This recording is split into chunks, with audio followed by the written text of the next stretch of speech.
क्या आपका भी उत्तर प्रदेश पुलिस का एग्जाम है? क्या आप भी उत्तर प्रदेश पुलिस के एग्जाम की तैयारी कर रहे हो और जो हिंदी का पोर्शन है उसको उच्च लेवल तक बढ़ाना चाहते हो या हिंदी के पोर्शन का जो स्कोर है उसको बढ़ाना चाहते हो, तो यह वीडियो बनी है मात्र आपके लिए। तो यह वीडियो आपके लिए बहुत ही इंपॉर्टेंट होने वाली है, तो वीडियो को पूरा और ध्यान से जरूर देखिएगा। तो बिना टाइम गवाए करते हैं वीडियो को स्टार्ट। आपका अगला क्वेश्चन है, निम्नलिखित में से किस किस वाक्य में सर्वनाम का प्रयोग हुआ है? निम्नलिखित में से किस वाक्य में सर्वनाम का प्रयोग हुआ है? आज बरसात होगी, मैं कल दिल्ली जा रहा हूँ, घर का काम कर लो, या सीमा का रीमा बहने। सीमा और रीमा बहनें हैं। तो आपसे क्वेश्चन में पूछा गया है सर्वनाम। सर्वनाम क्या होते हैं? सर्वनाम वे होते हैं जो संज्ञा और किसी वस्तु जो आपसे संज्ञा के स्थान पर प्रयोग हो जाते हैं, वे क्या होते हैं? आपके सर्वनाम होते हैं। तो इसमें आपका सही जवाब क्या हो जाएगा? इसमें आपका बी विकल्प करेक्ट जवाब हो जाता है। मैं दिल्ली जा रहा हूँ सर्वनाम का प्रयोग किया गया है। तो सर्वनाम से रिलेटिव आपसे यहाँ से क्वेश्चन पूछे जाते हैं, सर्वनाम के कितने भेद होते हैं? तो सर्वनाम के जो आपके भेद होते हैं वह छह भेद होते हैं। पहला हो जाता है आपका पुरुषवाचक सर्वनाम, दूसरा निजवाचक सर्वनाम, तीसरा निश्चितवाचक सर्वनाम, चौथा अनिश्चितवाचक सर्वनाम, पांचवा संबंधवाचक सर्वनाम और छठा आपका हो जाता है प्रश्नवाचक सर्वनाम। किसके सर्वनाम के 6 प्रकार होते हैं? पहला होता है आपका पुरुषवाचक सर्वनाम, दूसरा आपका हो जाता है निजीवाचक सर्वनाम, तीसरा हो जाता है निश्चयवाचक सर्वनाम, चौथा हो जाता है अनिश्चयवाचक सर्वनाम और पांचवा हो जाता है आपका संबंधवाचक और छठा हो जाता है आपका क्या? प्रश्नवाचक सर्वनाम। तो इन बातों को भी आपको ध्यान में रखना होगा। सर्वनाम को आपको 6 भागों में बांटा गया है। आपका अगला क्वेश्चन है, विशेषण किस शब्द की विशेषता बताता है? जो विशेषण होता है वह आपका किस शब्द की विशेषता बताता है? ऑप्शन है संज्ञा की, कारण की, क्रिया की या वचन की। तो आपसे क्वेश्चन में पूछा गया था जो आपका विशेषण होता है वह किसकी विशेषता बताता है? तो वह किसकी विशेषता बताता है? वह आपकी संज्ञा की विशेषता बताता है। क्या बताता है? जो विशेषण होता है आपकी संज्ञा की विशेषता बताता है। जैसे उसकी गाय, क्या? उसकी गाय काली है। उसकी गाय कैसी है? काली है। तो यहाँ पर क्या है? यहाँ क्या बता रहा है? काली। काली क्या है? गाय। क्या बता रहा है? किसकी संज्ञा बता रहा है? विशेषता बता रहा है। तो यहाँ पर आपकी संज्ञा की विशेषता बता रहा है। तो यहाँ पर आपसे इसी प्रकार क्वेश्चन में पूछा गया था, तब विशेषण किसकी विशेषता बताता है? तो किसकी बताता है? संज्ञा की विशेषता बताता है। आपका अगला क्वेश्चन है, कर्म के आधार पर क्रिया में कितने भेद होते हैं? कर्म के आधार पर क्रिया में कितने भेद होते हैं? ऑप्शन है 3 भेद, 4 भेद, 6 भेद या 2 भेद। तो कर्म के आधार पर क्रिया में कितने भेद होते हैं? तो कर्म के आधार पर क्रिया में 2 भेद होते हैं। एक तो होती है आपकी अकर्मक, एक क्या हो जाती है? अकर्मक क्रिया, और दूसरी हो जाती है आपकी सकर्मक क्रिया। तो आपकी जो कर्म के आधार पर क्रिया के 2 भेद आपके होते हैं। आपका अगला क्वेश्चन है, व्याकरण में काल का क्या अर्थ है? व्याकरण में काल का क्या अर्थ है? ऑप्शन है अंत, बी समय, पीड़ा या मृत्यु। तो जल्दी से जल्दी बताइए, व्याकरण में काल जो आपके टेंस होते हैं वह किस चीज को दर्शाते हैं? तो वह आपसे इंग्लिश में बात करते हैं। तो काल आपसे क्वेश्चन में पूछा गया है, व्याकरण में काल का क्या अर्थ है? जो आपके टेंस होते हैं वह किस चीज को दर्शाते हैं? तो वह आपके समय को दर्शाते हैं। तो समय को यानी बी विकल्प को चुनने वालों का जवाब बिल्कुल करेक्ट जवाब होगा। तो जिन बच्चों ने विकल्प बी को चुना है वह बिल्कुल सही चुना है। आपका अगला क्वेश्चन है, यह ताले की चाबी है। यह ताले की चाबी है। इसमें जो रेखांकित वाक्य था वह था ताले की।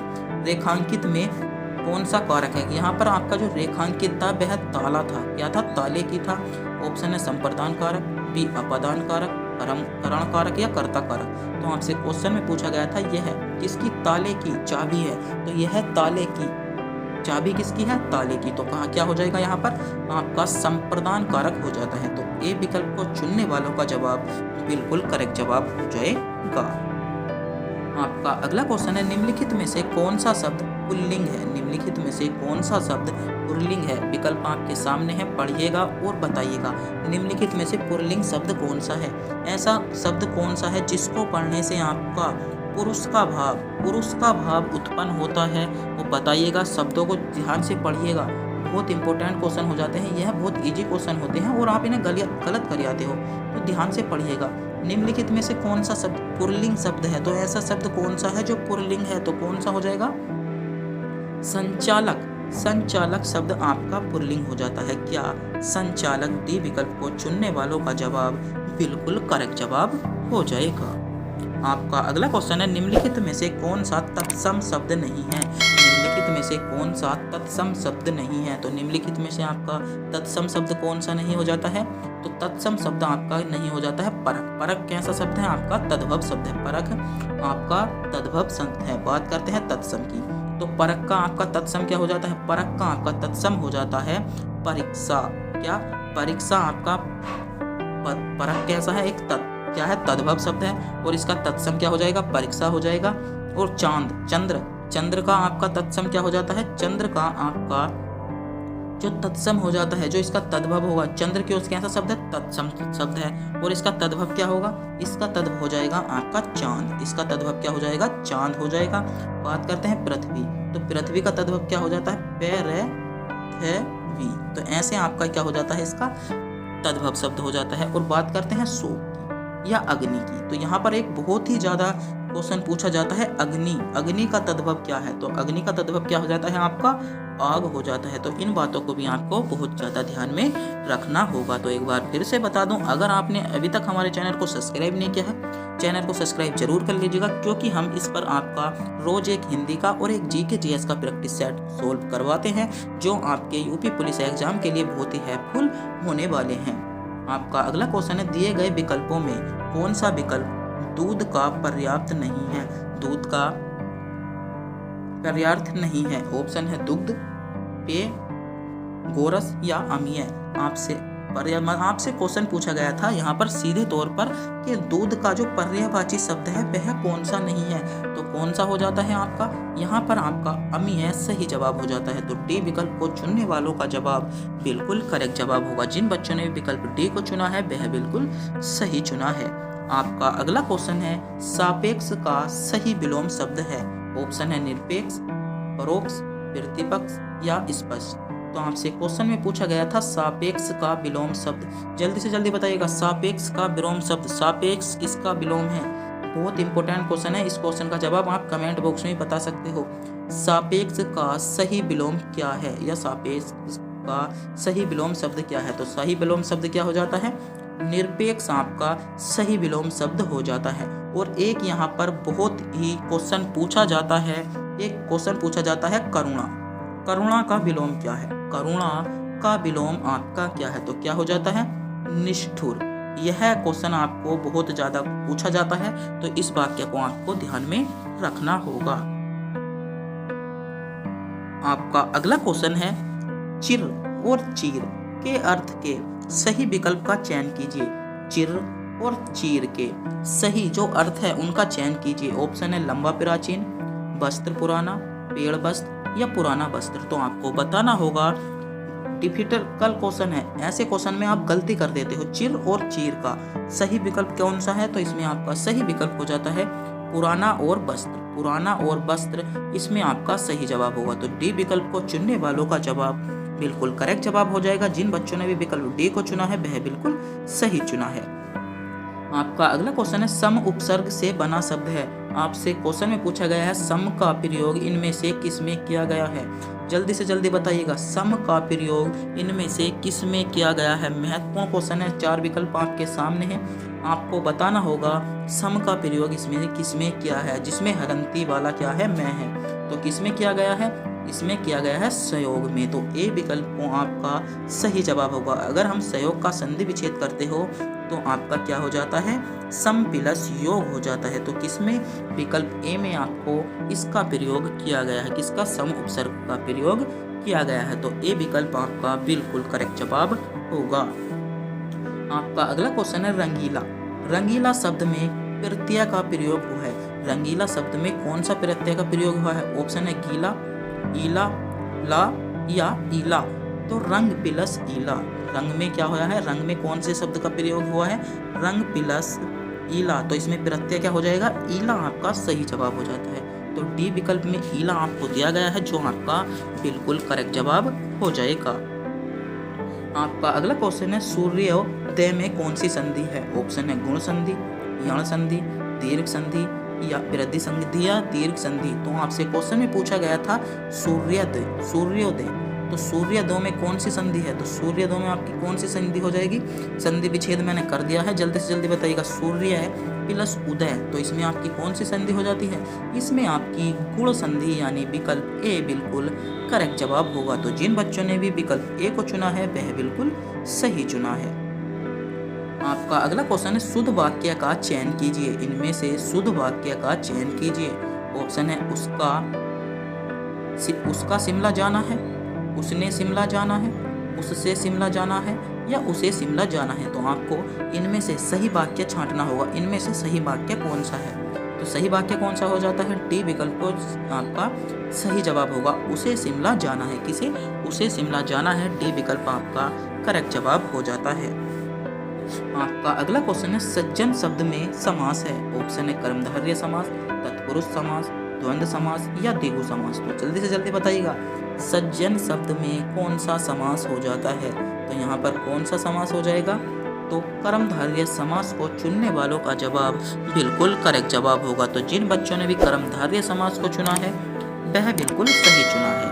आपका अगला क्वेश्चन है वाच्य के कितने भेद होते हैं? ऑप्शन है 2 भेद, 5 भेद, 7 भेद या 3 भेद। तो वाच्य के आपके कितने भेद होते हैं? वाच्य के भेद आपसे पूछे गए हैं। अगर आप इस क्वेश्चन का जवाब जानते हैं तो हमें अवश्य कमेंट बॉक्स में बताइएगा। तो आपके वाच्य के कितने भेद होते हैं? तो वाच्य के आपके 3 भेद होते हैं। तो डी विकल्प आपका करेक्ट जवाब हो जाएगा। वाच्य के कितने भेद होते हैं? 3 भेद होते हैं। नंबर पहला भेद कौन सा होता है? कृतवाच्य। दूसरा होता है आपका क्रमवाच्य और तीसरा कौन सा होता है? तीसरा होता है आपका भाववाच्य। कौन सा होता है? भाववाच्य। तो वाच्य के कितने भेद होते हैं? वाच्य के आपके 3 भेद होते हैं। पहला कृतवाच्य, दूसरा क्रमवाच्य, तीसरा आपका हो जाता है भाववाच्य। तो इन बातों को भी आपको ध्यान में रखना होगा।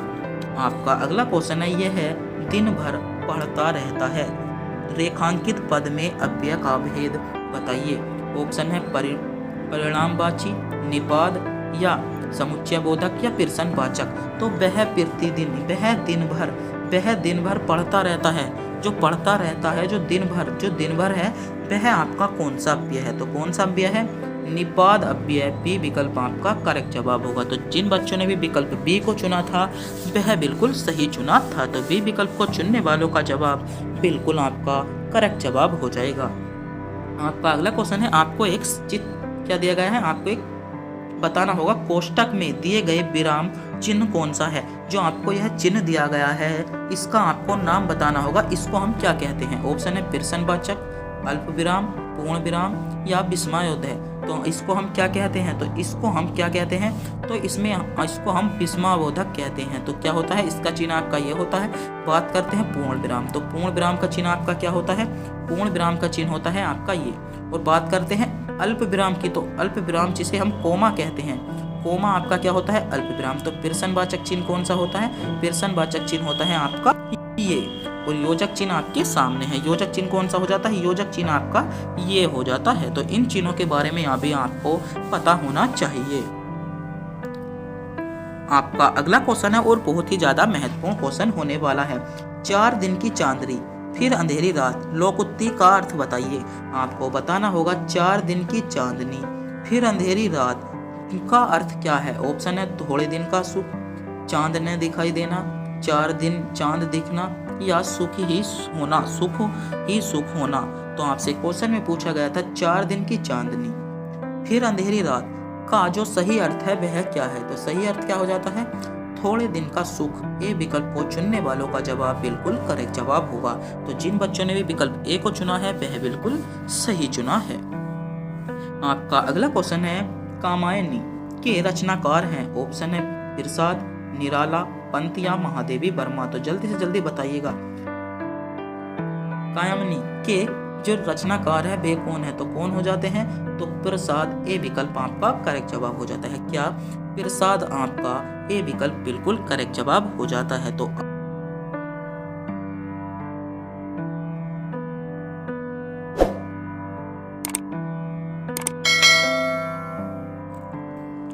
आपका अगला क्वेश्चन है युवा कल्याण अधिकारी परीक्षा 2018 में क्वेश्चन पूछा जा चुका है कि निम्नलिखित में से महाप्राण व्यंजन कौन सा है। निम्नलिखित में से महाप्राण व्यंजन कौन सा है।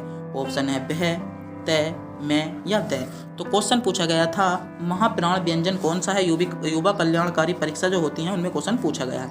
तो इसमें आपका सही जवाब क्या हो जाएगा, वह ए विकल्प को चुनने वालों का जवाब बिल्कुल करेक्ट जवाब होगा। तो जिन बच्चों ने भी विकल्प ए को चुना है वह बिल्कुल सही चुना है। आपका अगला क्वेश्चन है उत्तर प्रदेश पुलिस 2017 में क्वेश्चन पूछा जा चुका है कि यह ताले की चाबी है, रेखांकित में कौन सा कारक है। आपसे बताना होगा ताले की, इसमें कौन सा कारक है, कर्ता कारक, करण कारक, संप्रदान कारक या अपदान कारक। तो जल्दी से जल्दी बताइएगा। पुलिस में क्वेश्चन पूछा जा चुका है, यूपी पुलिस में क्वेश्चन पूछा गया है आपसे कि यह ताले की चाबी है, रेखांकित में कौन सा कारक है। तो ताले की चाबी में कौन सा कारक है, तो कौन सा कारक हो जाएगा आपका, इसमें आपका संप्रदान कारक। सी विकल्प जिन बच्चों ने भी चुना है वह बिल्कुल सही चुना है। तो बताइएगा, कमेंट बॉक्स में बताइएगा सी विकल्प कितने बच्चों ने चुना था। तो सी विकल्प को चुनने वालों का जवाब बिल्कुल करेक्ट जवाब हो जाएगा। अगला क्वेश्चन है उर्दू शब्द किस भाषा से लिया गया है। यूपीएसआई परीक्षा 2021 में क्वेश्चन पूछा जा चुका है, तो जल्दी से जल्दी बताइएगा। तो आपका सही जवाब क्या हो जाएगा, आपका करेक्ट जवाब हो जाता है तुर्की भाषा। उर्दू जो शब्द है आपका तुर्की भाषा से लिया गया है, तो बी विकल्प बिल्कुल करेक्ट जवाब हो जाएगा। आपका अगला क्वेश्चन है निम्नलिखित में से कौन सा द्रव्यवाचक संज्ञा का उदाहरण है, या निम्नलिखित में से कौन सा आपका द्रव्यवाचक संज्ञा है। वीडियो परीक्षा 2018 में क्वेश्चन पूछा जा चुका है, बहुत इंपॉर्टेंट क्वेश्चन है, तो क्वेश्चन को ध्यान से पढ़िएगा। विकल्प आपके सामने है दूध, खट्टाई, ठंड या मिठाई। क्वेश्चन में पूछा गया था द्रव्यवाचक, तो आपका द्रव क्या होता है, द्रव होता है आपका दूध। क्या होता है, द्रव आपका दूध, पानी, तेल, ये सब आपके द्रव्यवाचक संज्ञा में आते हैं। तो इसमें क्या हो जाएगा, ए विकल्प जिन बच्चों ने भी चुना था वह आपका सही जवाब हो जाएगा। आपका अगला क्वेश्चन है उत्तर प्रदेश जेल वार्डर एवं फायरमैन परीक्षा 2020 में क्वेश्चन पूछा जा चुका है, तो जज कर सकते हो आप कितना महत्वपूर्ण क्वेश्चन आपके लिए है। रस से भरा में जो विग्रह का समासिक पद है इनमें से कौन सा है। रस से जो भरा आपका शब्द है वह उत्तर प्रदेश जो जेल वार्डर वो क्वेश्चन पूछा जा चुका है, तो महत्वपूर्ण क्वेश्चन आपके लिए। तो सही जवाब क्या हो जाएगा, रस भरा, डी विकल्प आपका करेक्ट जवाब होगा। तो जिन बच्चों ने भी रस भरा यानी विकल्प डी को चुना है वह बिल्कुल सही चुना है। आपका अगला क्वेश्चन है उसने टेढ़ी चाल चली वाक्य में कौन सा कारक है। उत्तर प्रदेश पुलिस 2018 में क्वेश्चन पूछा जा चुका है, बहुत इंपॉर्टेंट क्वेश्चन है क्योंकि उत्तर प्रदेश पुलिस में आपके पिछली बार भी क्वेश्चन पूछा गया था कि यूपी पुलिस में क्वेश्चन पूछा जा चुका है उसने टेढ़ी चाल चली में कौन सा कारक है। ऑप्शन है संबंध कारक, कर्म कारक, कर्ता कारक या अधिकरण कारक। तो बताइएगा, बहुत इंपॉर्टेंट क्वेश्चन है और महत्वपूर्ण क्वेश्चन है कि उसने टेढ़ी चाल चली वाक्य में कौन सा कारक है। तो जल्दी से जल्दी बताइएगा कौन सा कारक हो जाएगा आपका, जज कीजिएगा और जल्दी से जल्दी कमेंट बॉक्स में बताइएगा कि कौन सा कारक हो जाएगा। तो इसमें सही जवाब क्या हो जाता है आपका कर्ता कारक, यानी कि सी विकल्प को चुनने वालों का जवाब बिल्कुल करेक्ट जवाब होगा। तो जिन्होंने भी कर्ता कारक को चुना है वह बिल्कुल सही चुना है। अगला क्वेश्चन है यूपीएसआई में क्वेश्चन पूछा जा चुका है 2017 में। पानी शब्द का वचन क्या है। जो आपका पानी है वह किस में आता है, एक वचन में आता है, सदा एक वचन में आता है, या बहुवचन में आता है, या सदा बहुवचन में आता है। क्वेश्चन पूछा गया है, महत्वपूर्ण क्वेश्चन है कि पानी शब्द का जो वचन है वह कौन सा वचन है। तो आपका सही जवाब क्या हो जाएगा, पानी शब्द का वचन सदा एक वचन है। कौन सा है, सदा एक वचन है। तो बी विकल्प में एक वचन आपका सही जवाब होगा। आपका अगला क्वेश्चन है निम्नलिखित में से कौन निजवाचक सर्वनाम नहीं है। यूपी PCL RO परीक्षा 2018 में क्वेश्चन पूछा जा चुका है कि निजवाचक सर्वनाम नहीं है। ऑप्शन है आप से क्या होते हैं, निजता का भाव उत्पन्न हो रहा है, खुद से भी निजता का भाव उत्पन्न हो रहा है तो होगा निज से भी क्या हो रहा है आपका भाव उत्पन्न हो रहा है, और हम से इतना ज़्यादा भाव उत्पन्न नहीं हो रहा, तो इसमें हम जो है वह निजवाचक सर्वनाम में आपका नहीं आता। यह किस में आता है, यह आपको बताना होगा हम किस में आता है। तो हम किस में आता है, हम आपका आता है उत्तम पुरुष में। किसमें? उत्तम पुरुष, जो पुरुषवाचक सर्वनाम होते हैं उसमें आपका क्वेश्चन आता है। आपका अगला क्वेश्चन है, यूपीएसआई में पूछा जा चुका है, भुजा। भुजा शब्द का बहुवचन बताइए। भुजा शब्द का बहुवचन बताइए। ऑप्शन है भुजाएं, बहुभुजा, भुजाओ, भुजा भुजा। बताइए जल्दी से जल्दी। इंपॉर्टेंट क्वेश्चन है, बहुत इंपॉर्टेंट क्वेश्चन है, क्योंकि क्वेश्चन पूछा जा चुका है पहले भी आपसे। भुजा शब्द का बहुवचन, तो भुजा शब्द का बहुवचन क्या हो जाएगा? भुजा शब्द का बहुवचन आपका भुजाएं हो जाता है। क्या हो जाता है? भुजाएं आपका भुजा शब्द का बहुवचन है। कौन सी? भुजाएं। तो इसमें सही जवाब क्या होगा? विकल्प ए आपका करेक्ट जवाब हो जाएगा। तो एक बार फिर से बता दूं, आज की जो वीडियो चल रही थी बहुत महत्वपूर्ण वीडियो थी और लगभग हम वीडियो के अंतिम चरणों तक ही इस क्वेश्चन के पहुंच चुके हैं। तो अभी तक आपने हमारे चैनल को सब्सक्राइब नहीं किया है, चैनल को सब्सक्राइब और वीडियो को लाइक जरूर कर दी। आपका अगला क्वेश्चन है, दिए गए विकल्पों में कौन सा शब्द पुल्लिंग स्त्रीलिंग दोनों में प्रयोग होता है? एसआई में क्वेश्चन पूछा जा चुका है, चील, विद्वान, खरगोश या चित्रकार। बताइएगा कौन सा ऐसा शब्द है जो स्त्रीलिंग और पुल्लिंग आपका दोनों में ही प्रयोग होता है? तो कौन सा शब्द होता है? ऐसा शब्द आपका हो जाएगा चित्रकार। जिन बच्चों ने भी विकल्प डी यानी चित्रकार को चुना है वह बिल्कुल सही चुना है। चित्रकार आपका स्त्रीलिंग और पुल्लिंग दोनों में ही क्या हो जाता है? आपका हो जाता है, प्रयोग हो जाता है। आपका अगला क्वेश्चन है, प्यारे दोस्तों आप सब अवश्य आइए। प्यारे दोस्तों आप सब अवश्य आइए, इस परीक्षा में कौन सा कारक है? मतलब इस वाक्य में कौन सा कारक है? यूपीएसआई में पूछा गया है। संबंध कारक है, अधिकरण कारक है, संबोधन कारक है या पदार्थ कारक है? तो जल्दी से जल्दी बताइएगा। प्यारे दोस्तों आप सब अवश्य आइए, इसमें कौन सा कारक हो जाएगा? तो कौन सा हो जाएगा? संबोधन कारक। सी विकल्प आपका सही जवाब हो जाता है। इसमें कौन सा? संबोधन कारक आपका बिल्कुल करेक्ट जवाब हो जाएगा। आपका अगला क्वेश्चन है, वह बहुत अच्छा लड़का है। वह बहुत अच्छा लड़का है में वह कौन सा सर्वनाम है? राजस्व निरीक्षक परीक्षा 2016 में क्वेश्चन पूछा जा चुका है। महत्वपूर्ण क्वेश्चन है और बहुत इंपॉर्टेंट क्वेश्चन है। वह बहुत अच्छा लड़का है। वह बहुत अच्छा लड़का में जो वह है, वह क्या है? वह क्या है? निश्चयवाचक सर्वनाम, अनिश्चितवाचक सर्वनाम, निजवाचक सर्वनाम या संबंधवाचक सर्वनाम? तो आपसे क्वेश्चन में पूछा गया था वह क्या है? तो वह इसमें आपका क्या हो जाएगा? आपका हो जाता है वह आपका क्या हो जाता है? आपका हो जाता है वह आपका निश्चयवाचक सर्वनाम क्या हो जाएगा? वह हो जाता है क्या? निश्चयवाचक सर्वनाम आपका करेक्ट जवाब होगा। आपका अगला क्वेश्चन है, वह बहुत मधुर गाता है। वह बहुत मधुर गाता है में पर्याय विशेषण का बताइए। कौन सा? वीडियो परीक्षा 2016 में क्वेश्चन पूछा जा चुका है। बहुत इंपॉर्टेंट क्वेश्चन है। वीडियो में जो क्वेश्चन पूछे गए हैं वे आपके उत्तर प्रदेश पुलिस के लिए बहुत इंपॉर्टेंट क्वेश्चन होने वाले हैं। आपसे क्वेश्चन पूछा गया था, वह बहुत मधुर गाता है। वह बहुत मधुर गाता है में आपको बताना होगा पर्याय विशेषण क्या है। तो पर्याय विशेषण क्या हो जाता है? पर्याय विशेषण आपका बहुत हो जाता है, क्योंकि ऐसे विशेषण जो विशेषण से भी पहले आकर विशेषता बताते हैं उनको हम क्या कहते हैं? पर्याय विशेषण कहते हैं।